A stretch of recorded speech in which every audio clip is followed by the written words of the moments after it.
Yet another 20-year-old legacy sequel. Groundbreaking.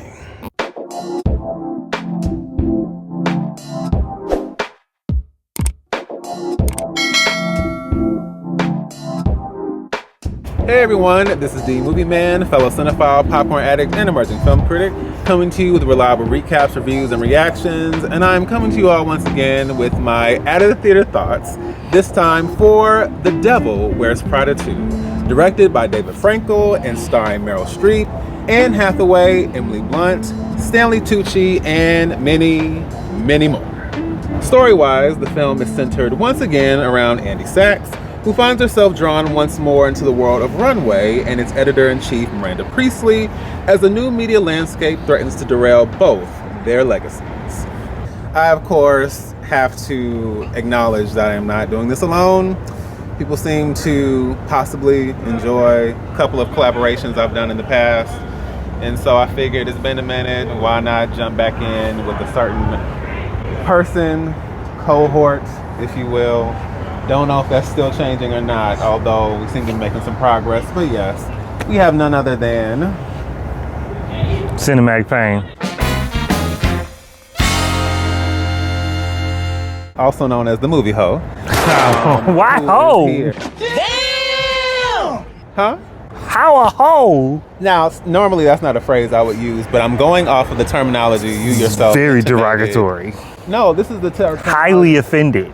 This is the terminology. Where's HR?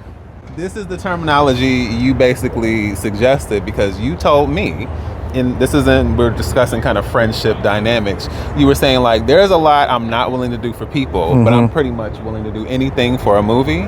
And so the thing is, willing to do anything. Oh, no.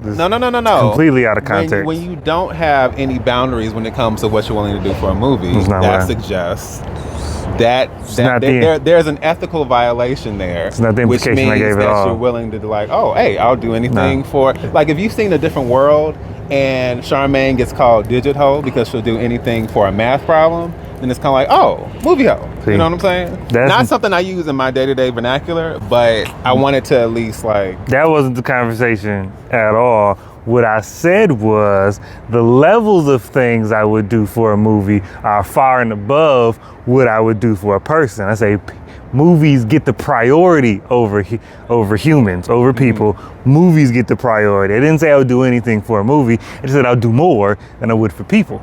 Yes, but I'm saying you never intimated a boundary there. Because it doesn't concern you because you're people. So the boundary is reserved for film. But you were doubling that. You were going so hard to make it clear to me that there are certain graces and certain considerations I wouldn't get that you never thought to actually create boundaries. No, you internalize. Willing to do. You internalize that. So to me, that says all I did was make a blanket statement of film gets more of a priority than people. Okay. And you read all of the implications into that. That was my blanket statement. Because the implications were made. That's okay. That was a blanket statement. Anything else you glean from that. What you do in your private time from Sunday through Saturday is on you. And when it comes to the movies, that's all I'm here for. So it's all good. But with that being said, you know, we got to talk about what we're actually here for, which is The Devil Wears Prada 2. So to start this off, I will say, what was your experience with The Devil Wears Prada? Like, give me like kind of year, context, and what you thought of the film. So the year was 2006. I'm a movie lover, so I went to go see the movie. I'm sure I was dragged. I didn't elect to go see that movie, but I remember sitting in the theater watching it. Anything Anne Hathaway in is good. I've never seen Anne Hathaway be bad in something. I don't remember seeing Anne Hathaway be in something that was bad. So watching Anne Hathaway walk in heels for 2 hours was good enough for me. Yes. And then over rewatch, once I started like appreciating plot and characters and acting, although this is actually a good movie. Yeah, I would say for me, Devil Wears Prada 2006, this is as I was making my way out of high school into college. So how old are you? The world may never know. I was making my way from middle school to, from elementary school to middle school, I think.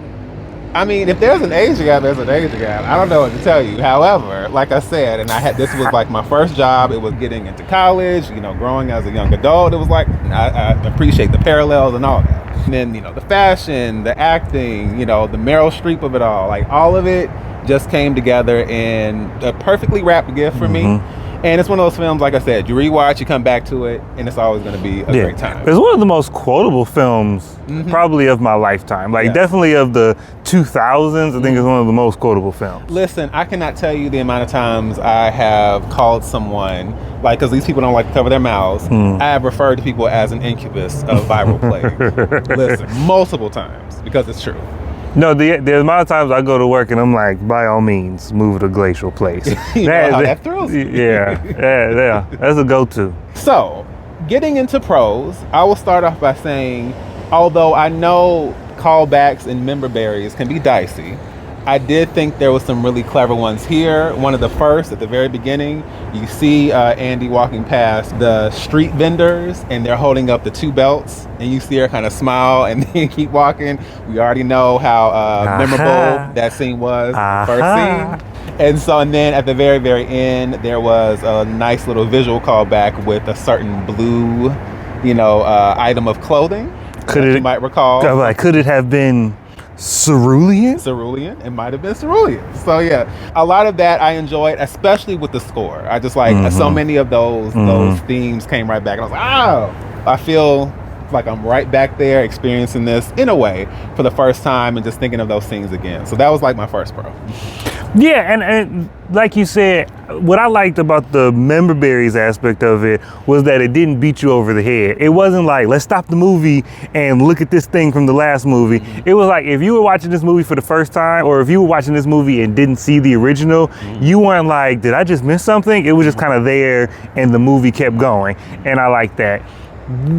The thing about legacy sequels, especially 20-year sequels, is you have this really hard thing of either you got to explain how 20 years have changed these characters, but they still seem like the same characters I saw from the last movie, or more commonly, you got to explain to me how these characters are in the same exact place they've been since the last movie. Bad Boys did it really well. Some other movies like Star Wars don't do it as well. But that's the hard thing about these legacy sequels. I feel like Devil Wears Prada 2 does that very well, in a sense of like the people who have changed and have grown and have moved on, it makes sense, and the people who are in the exact same spot also makes sense. And then they address some of that in the movie, and so that was a big pro for me, because when you go into a 20-year sequel, I'm like, how are these people still there, and then how are we getting them back together in a way that doesn't feel forced? And that was when we got the gang back together, I was like, I believe it. Let's go. Exactly. And so actually, to bounce off of what you said, I think there's a very specific plot thread that has to do with new media, digital media versus print media, and how certain aspects of print media that we knew, especially magazines and things like that, have kind of been eradicated. Things have changed. Also, the idea of retail as kind of the last bastion of, fashion representation and luxury and all those kind of things, and how everyone is kind of struggling to make sense of the world as it is now when it comes to journalism as well, and like what it means going forward. There's also another aspect of the film that deals with toxic work environments and also how that's progressed over time, and how certain things, that probably would have been okay, probably isn't now. And I thought there was some really good kind of comedic gags kind of interwoven, even with the seriousness of some of that. Some of it, of course, regarding Miranda, was actually really hilarious. So I just kind of like the fact that we had topical issues, but it didn't feel like, all right, like, no, it felt like how has the world changed in regards to these industries, and how do we continue to evolve along with it? How do we grow? How do we change? And what does that mean for, people who have grown up in these industries that look very, very different? So now we're going to jump over to the cons. And my first major con, I would say, is that writing-wise, some things I appreciated, but also writing-wise, some things really fell flat for me. And I think there were a lot of wasted opportunities as far as what we could have explored within the story and within the character arcs. It was just like, I see it, but it's like it's not being realized. And I say it all the time, I can enjoy a film, but untapped potential and wasted potential, missed potential drives me bananas. And there were quite a few times where I was just like, oh, it was right there, but you didn't take hold of it. I think this movie has a lot of cons, but for me, it wasn't any big cons. Like, none of the cons took away from my enjoyment of actually watching the film and watching these characters. But it was like, I don't like stunt casting. Like, that irritates me. Yeah. And like they cast some internet personalities. Yes. And which I was excited for, like Caleb Harris, for example. Caleb Harris to me is very hilarious. Yeah. He's a funny person. And why was he in this movie? What did he say that you laughed at? Like, what did he say? He didn't really even do anything. He's just in this movie to distract me. But the moment he was off screen, I forgot about it. So it's not a big deal, but it was a con. My next huge con, I would have to say, is that we had so many supporting characters that did absolutely nothing. Yeah, we did. I mean, just a complete waste. Like, I understand, like, us having the cameos, that's fine, because this is the fashion world where there are people we're naturally going to see, so that was fine. But I'm talking about, you have these characters that are introduced, and I told you. We had about 3 different assistant characters that really didn't provide anything to the film. It's like they would say something, quippy, or they would do this one thing, but as far as the arc, nothing.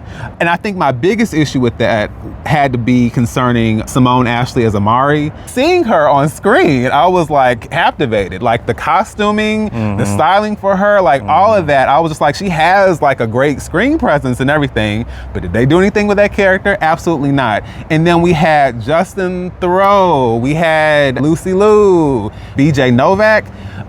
Rather than introduce all these characters, if you're not going to tie that into the story in a more significant, tangible way, then just kind of keep it to our core people. Maybe introduce, or maybe have something more going on with Amari, Simone Ashley's character, and maybe one other one. But it's like we had so many characters that just were not needed, including the love interest, because what the heck was that? An absolute nothing burger of a character, of a plot, I was just like, y'all could have chopped all this and it would not have made a difference. She did. That love character did.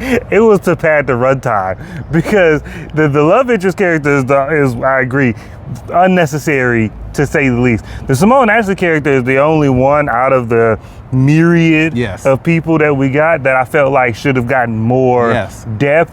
Everybody else, I was fine being like, come in for a quick quip and then dip, because it's like, why are we here? We're here to see Emily Blunt, Anne Hathaway, and Meryl Streep, and Stanley Tucci. That's the reason we bought the ticket. So I don't need you crowding my runtime with these new people, because I don't care about these new people. But having one aspect of like the new generation or the next guard or something like that, and Simone Ashley's character would have been great.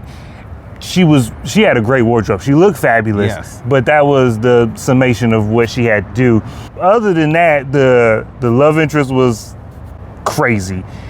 Really, and I hate all the men outside of Stanley Tucci, we didn't need. Like this, we could have gotten rid of all the men outside of Stanley Tucci, and this movie would have been better because we wouldn't have had all this wasted runtime. And padding, basically. It was basically padding. Like, we gotta get to 2 hours. And I was like, no, we don't. We don't. We really don't. And then for my last con, I know this is probably going to be a dicey one, and I can understand if you don't agree with this, because this one is very subjective. But I would say costuming and styling, some of it was great, some of it was WTF, because the tassels. Listen, those tassels, I was like, what are we doing here? And listen, I am nobody's stylist. I understand fashion is subjective. And honestly, I wish they had just said like, oh, hey, we suddenly pulled this new fashion house in because we're trying to make more money. So, you need to represent their clothing, and here we go. Because it looked like nothing that any version of Miranda would ever wear. I was just like, my Lord. Because when she shook her, When she did the shimmy, like, I was like, oh my like, Lord. I was like, I said, I'm not a fashion person. And there's a lot of stuff where it's like, I'll watch it, I'm like, that looks nice. And there's something like, I don't think that looks nice, but maybe that's just me not being a fashion person. I'm like, it looks weird to me, but I'm not a fashion person. Then there's them tassels. Like, that is a separate category where I feel like we just need not do that. Right. But I also watched the cast do interviews, and they were talking about fashion faux pas, and Stanley Tucci had said something where it was like, that's what I was like, I do that. And I was like, oh, well, maybe this ain't, y'all don't take my opinion. Right. Yeah, and so I would say from that standpoint, and this is, I would say the fact that I know that Patricia Field, who designed the costumes and did the styling for the first film, she also, of course, is well known for her work on the Sex and the City series. She's also done it with some, some other films. I think she currently works on Emily in Paris. But I think she was needed. I understand we had someone new this time around, but I think that the styling in this film ran the gambit of like, oh, this is kind of elevated. This is, stylish, on point, very much with Amari, because I feel like everything she wore there was no on misses. point. There was no misses on that one. No. Yeah. But then we also, with the other characters, was like, okay, this is kind of cool. Then other times things felt costumey and just kind of like Emily Blunt. And that's what the Emily Blunt's funeral attire. I was like, and it's the outfit. And it's not a spoiler because it's the outfit she wears in the promo. Right. And like her character poster. I was like, them boots. Right. Like this is. I was like, seems like a lot. Yeah. But maybe it's me. Yeah. Maybe it's me. I'm not on New York Fashion Week. We in a way. Okay. Well, I don't know. We might. Oh, well, no. We can. So, hello, everyone. Yes, again, this is the Movieman. And as it turns out, we filmed a really solid outro and wrapped up our thoughts fairly well. But thanks to someone who shall not be named, it seems that a certain phone was running low, and so everything that was recorded was in fact not recorded. And so I had to come to you now and just kind of recap what said outro was. Basically, on my end, grade-wise, it was about a C+. I think the experience was enjoyable, and I think that it's a film that, for the nostalgia and the memorabilities of it, I think you'll enjoy it. The fashion and all that. Like, it's a really enjoyable watch. But, of course, as someone who looks for the depth, even with something as enjoyable and carefree as this, I was just like, those missed opportunities did kind of, like, work my nerves. So I wasn't really happy about that. But as far as the experience in the theater, especially for this to be my second time, I still enjoyed the experience from Cinematic Pain's standpoint. Is it necessary? Not really. Is it enjoyable? Yes. Are there some things that really, really don't work? And is there some wasted potential? Yes and yes. But ultimately, it works for what it is, and it's enjoyable for what it is.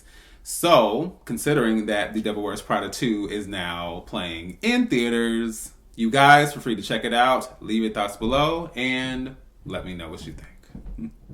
So, once again, this is D, Movieman, signing off, and I'll see you at the movies.